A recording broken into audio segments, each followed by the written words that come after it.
তোমরা যারা এখন জেনা করেছো বা করছো, এখানে উপস্থিত আছো বা এই লেকচার শুনবে, ছেলে বা মেয়ে যেই হও না কেন, তোমাদের ঘাড়ের উপরে এক একটা জেনার জন্য 100 বেত্রাঘাতের শাস্তি ঝুলে আছে। এই কথা তো কলিজের মধ্যে পৌঁছালো না।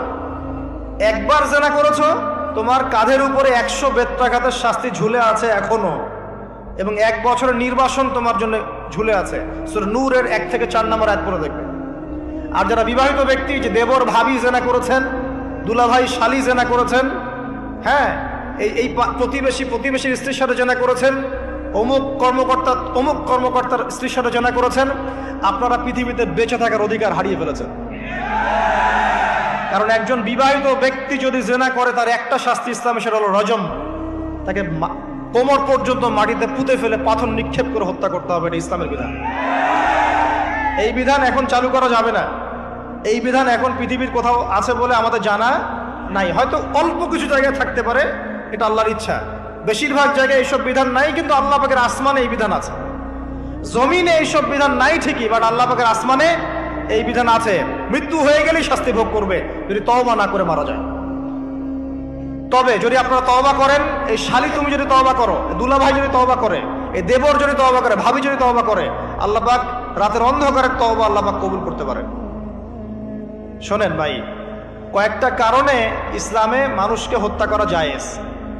একটা হচ্ছে হত্যার বদলে হত্যা। কেউ যদি কাউকে হত্যা করে, তাকে হত্যা করতো, ঠিক যেমন আমাদের আদালত এটা করে না, খুন করেছে ফাঁসি দেয় না, সেম জিনিস। আরেকটা হচ্ছে মুরতাদ হয়ে গেছে, মুরতাদ, আগে ছিল মুসলিম, পরে মুরতাদ হয়ে গেছে, তাকে হত্যা করা যায়। ইসলামিক স্টেটের প্রধান সেটা করবে, ডেমোক্রেটিক কান্ট্রির মধ্যে এটা নাই। কথা বুঝতে পারছেন? এটা থাকবে ইমাম মাহাদির যুগে ইনশাআল্লাহ, এটা থাকবে ঈসা ইবনে মারিয়ামের যুগে, এটা ছিল উমর রাদিয়াল্লাহু আনহুর যুগে, ইসলামী খেলাফার সময়, এখন নাই। আচ্ছা, তবে তাদের বাঁচার সুযোগ আছে, তাদের বেঁচে থাকার সুযোগ আছে। মনে করেন কেউ কাউকে হত্যা করেছে, এসে পরিবারবর্গকে বলছে যে আমার ভুল হয়ে গেছে, আমাকে মাফ করে দেন, আমি আপনার সন্তানকে হত্যা করেছিলাম, আমি মুক্তিপণ রক্তপণ দিতে রাজি আছি। এখন যদি পিতা মাতা বলে ঠিক আছে রক্তপণ দিয়ে দাও, আমরা মাফ করে দিলাম, তাহলে এর বাঁচার অধিকার আছে, বেঁচে থাকতে পারবে। বুঝতে পারছি আমি? অপশন আছে। আবার কেউ যদি মুরতাদে করে স্টেটমেন্ট দিচ্ছে, ইসলাম মানি না, কোরআন মানি না, সুন্নাহ মানি না বলছে, ওকে আপনাকে বন্দি করে জেলখানায় রাখতে হবে এবং তাকে আপনাকে শর্ত দিতে হবে, তুমি কি জেনে শুনে সজ্ঞানে এটা বলছো না ফিরে আসবে কথা থেকে? সে যদি বলে আমি আমার কথা থেকে ফিরে আসলাম, আমি আসলে এগুলো বলেছিলাম, এখন ফিরে আসলাম, আমি তওবা করলাম, তার বেঁচে থাকার অধিকার আছে। বাট কিন্তু একজন বিবাহিত ব্যক্তি যদি জেনা করে ফেলে, নাউজুবিল্লাহ, যে দেবর ভাবি শালি দুলা ভাই তোমরা শোনো, যদি বিবাহিত কোনো ব্যক্তি জেনা করে ফেলে, সে যদি খাস তওবা করে আল্লাহ পাকের কাছে, আল্লাহ পাক যদি তার সমস্ত গুনাহ মাফ করে দেন, তারপরেও যদি তার এই মামলাটা ইসলামিক কোর্টে চলে আসে, তাহলে তাকে রজম করতেই হবে, বেঁচে থাকার অধিকার নাই। আমি দলিল দিচ্ছি, শোনেন। নবী সাল্লাল্লাহু আলাইহি ওয়াসাল্লামের একজন সাহাবী, মহিলা সাহাবী, তিনি পাপ করে ফেলেছেন। কি করেছেন? জেনা করে ফেলেছেন। বিবাহিত ব্যক্তি ছিলেন। নবীর কাছে এসে বলছেন, ইয়া রাসূলুল্লাহ তাহহিরনি, আমাকে পবিত্র করুন, আমি অন্যায় করেছি। নবী সাল্লাল্লাহু আলাইহি ওয়াসাল্লাম বলছেন, মুখ ফিরিয়ে নিচ্ছে, একবার ডান দিকে মুখ ফিরাচ্ছেন, একবার বাম দিকে মুখ ফিরাচ্ছেন। নবী শুনতে যাচ্ছেন না, কারণ এটা কোর্টে চলে আসলেই বিপদ। নবীজি বলছেন, বাসায় যাও, বাসায় যাও, তওবা করো, আল্লাহর কাছে তওবা করো, আল্লাহ মাফ করে দিবে। বাসায় চলে যাও, বাসায় চলে যাও, তওবা করো, আল্লাহ মাফ করে দিবে। সেই মহিলা বলছে, না ইয়া রাসূলুল্লাহ, আমি অনেক বড় অন্যায় করেছি, আমাকে পবিত্র করুন। আপনি পবিত্র না করেন তাহলে পরকালে আল্লাহ আমাকে শাস্তি দিবেন, আমাকে পবিত্র করুন। নবী সাল্লাল্লাহু আলাইহি ওয়াসাল্লাম শেষে বলছেন, তুমি কি এমন কোনো কাজ করেছো? সুরমা দানি থেকে সুরমা বের করার সময় আমরা যেভাবে বের করে চোখে দিই, এমন কোনো কাজ কি করেছো? বুঝতে পারছেন? বুঝেন নাই? তোমরা কি ফিডার খাও নাকি? তাহলে সুরমা দানি থেকে সুরমা বের করার সময় আমরা যেভাবে বের করি, তুমি কি এমন কোনো কাজ করেছো? সাহাবী মাথা নাড়ে বলছেন, হ্যাঁ, এমন কোনো কাজ করেছে। এবার নবী সাল্লাল্লাহু আলাইহি ওয়াসাল্লাম বললেন, বাসায় যাও, তুমি গর্ভবতী হয়েছো, হ্যাঁ, বাচ্চা খালাস করো, তারপরে এসো, তোমার বিচার করে দেওয়া হবে। সেই মহিলা বাসায় ফিরে গেল, তওবা করতে থাকলো, তার গর্ভের সন্তান বড় হতে লাগলো। এক পর্যায়ে সন্তান জন্ম হলো। সন্তান জন্ম হওয়ার পর সে এসে বলছে, ইয়া রাসূলুল্লাহ, এই যে কোলের বাচ্চা, এই যে 3 দিন আগে 4 দিন আগে হয়েছে সন্তান, আমাকে এখন পবিত্র করে দিন, আমাকে শাস্তি দিয়ে পবিত্র করুন। নবী সাল্লাল্লাহু আলাইহি ওয়াসাল্লাম বাচ্চাটিকে তাকিয়ে বলছেন যে এই বাচ্চাকে দুধ পান করাতে হবে, 2 বছর এই বাচ্চাকে দুধ পান করাবে, বাচ্চা যখন শক্ত কিছু খাওয়া শিখবে তখন এসো, তখন বিচার করে দেব। তিনি পাঠিয়ে দিলেন। 2 বছর পর এই মহিলা আবার এসেছে, এসে হাতে ওই যে কোলের বাচ্চা, রুটি আছে, বাচ্চার হাতে একটা কি আছে, রুটি, বাচ্চা রুটি খেতে পারে। এবার তিনি নবী সাল্লাল্লাহু আলাইহি ওয়াসাল্লামকে বলছেন, ইয়া রাসূলুল্লাহ, এই যে আমার বাচ্চা এখন রুটি খেতে পারে, আমাকে এখন পবিত্র করুন।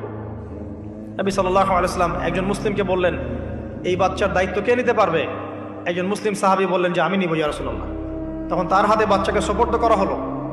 বাচ্চাকে সুপর্দ করার পর এই মহিলাকে নিয়ে যাওয়া হচ্ছে এবং সাহাবীকে বলা হলো, অন্যান্য সাহাবীদেরকে বলা হলো, তোমরা এই মহিলাকে নিয়ে যাও, নিয়ে গিয়ে রজম করো, অর্ধেক মাটিতে পুঁতে ফেলে পাথর নিক্ষেপ করে হত্যা করো।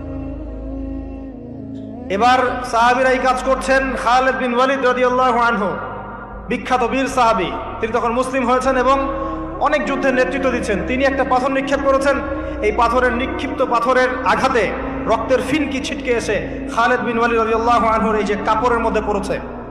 তখন খালিদ বিন ওয়ালিদ রাদিয়াল্লাহু আনহু তিনি বলছেন, ছি, আমার কাপড়ে একজন ব্যভিচারী নারী রক্ত পড়লো, এরকম একটা স্টেটমেন্ট তিনি করেছেন। তখন নবী সাল্লাল্লাহু আলাইহি ওয়াসাল্লাম রাগ করে বলেন, এ খালিদ, তুমি থামো, তুমি জানো এই মহিলা অন্যায় করার পর, এই মহিলা অন্যায় করার পর এমন তওবা আল্লাহর কাছে করেছে, এত বেশি তওবা সে আল্লাহর কাছে করেছে, এত বেশি তওবা আল্লাহর কাছে করেছে বিগত এই সময়গুলোতে, এই তওবা যদি পুরো মদিনাবাসীর মধ্যে ভাগ করে দেওয়া হয় তবুও কম হবে। এবং সেই মহিলা এখন জান্নাতে আছে, জান্নাতে নদীতে সাঁতার কাটছে। ইনশাআল্লাহ আমি বুঝাতে পারলাম কিনা, এই মহিলাকে আল্লাহ পাক মাফ করে দিয়েছেন, তিনি জান্নাতে আছেন ঠিকই, দুনিয়াতে তার বিচার নবীজি করেছেন তারপরেও। আমি কি বুঝাতে পারলাম যে বিবাহিত ব্যক্তি ব্যভিচার করলে কিরকম শাস্তি হবে? এরপরেও যারা এখন ওই জেনার অপরাধে লিপ্ত আছেন, অবিবাহিত হন আর বিবাহিত হন, আল্লাহর ওয়াস্তে আজকে গভীর রাত্রে গিয়ে তওবা করবেন, রাত্রেবেলা ওযু করবেন, জায়নামাজে দাঁড়াবেন। তোমরা কি মনে করো যে গার্লফ্রেন্ডকে নিয়ে হোটেলে রাত কাটানোই জানা? তুমি যে তার হাত ধরে ঘুরছো এটাও জানা, তুমি তার সাথে কফি খাচ্ছ এটাও জানা করছো, তুমি নোট এক্সচেঞ্জ করতে গিয়ে ওর সাথে যে প্রেমের লেটার্স এই করছো এটা জানা করছো, রাত্রেবেলা রাত জেগে কথা বলছো জানা করছো, তুমি ওর দিকে খারাপ নজরে তাকাচ্ছ জানা করছো, তুমি ওর সাথে যা যা করছো সবই জানা হচ্ছে। আর আমরা তো এখন এটাকে ফ্যাশন মনে করি। আমরা মনে করি, ধরো আমরা মনে করি যে ছেলে মেয়ে একসাথে পড়বে, কোনো সমস্যা নাই, কোনো সময়, এটা এগিয়ে যাওয়ার যুগ। এটা এখন কি নিজের ইজ্জত সম্ভ্রম বিসর্জন দিয়ে এগিয়ে যেতে হবে? আমরা দেখছি, কয়েকদিন আগে দেখলাম একটা বিখ্যাত একটা কলেজের কথা দেখলাম, যেখানকার মেয়েদেরকে যৌন কাজে বাধ্য করা হচ্ছে। ইজ্জত বিক্রি করে কি অর্জন করতে যাচ্ছ তোমরা? নিজের ইজ্জত বিক্রি করে কিসের সার্টিফিকেট অর্জন করতে যাচ্ছ তোমরা? সুবহানাল্লাহ। আর এখনকার জরিপ ভয়াবহ। এখন অ্যাডাল্ট ছেলেদের মধ্যে 10 জনের মধ্যে 5 জন বিয়ের আগেই যৌন সম্পর্ক করেছে। দেধারসে আপনারা জানা করছেন, গার্লফ্রেন্ড বয়ফ্রেন্ড অ্যাফেয়ার্সে যাচ্ছেন, ঠিক আছে, পতিতালয়ে যাচ্ছেন। এখনকার স্কুলের ছেলেদেরকে ধরলে ব্যাগের মধ্যে কন্ডম পাওয়া যাচ্ছে। সুবহানাল্লাহ। এটাকে আমরা এগিয়ে যাওয়া বলছি। অথচ যদি প্রাপ্তবয়স্ক, গভর্নমেন্টের আইনে কি আছে, 21 বছর না ছেলেদের? 21 বছর, আর মেয়েদের কত? 21-18 হওয়ার পরেও যদি কেউ বিয়ে করতে চায়, সমাজ তাকে মেনে নিতে চাচ্ছে না। সমাজ বিয়েটাকে কঠিন করছে, জেনাকে সহজ করছে। যত বেশি বিয়েকে কঠিন করবেন জেনা তত বাড়তে থাকবে। আর বিয়ের সময় দেখা যায়, মনে হয় যে মেয়ের বাবা মেয়েকে বিক্রি করছে, আর ছেলের বাবা হচ্ছে একটা মেয়ে কিনছে। মেয়ে বিক্রি করার সময় মোহর দিচ্ছে 10 লাখ 15-20 লাখ, ম্যাডাম মেয়েটাকে বিক্রি করা হচ্ছে। আর ছেলে যে যৌতুক নিবে এবারে নিচ্ছে 10 লাখ 20 লাখ যৌতুক নিচ্ছে এখান থেকে। তো এই যে একটা জাহেলিয়াত চলছে, মানে আইয়ামে জাহিলিয়াত কোথায়? আইয়ামে জাহিলিয়াত তো এখানেই। আমি তো চোখে দেখি এই বিশ্বটা আইয়ামে জাহিলিয়াতের যুগ।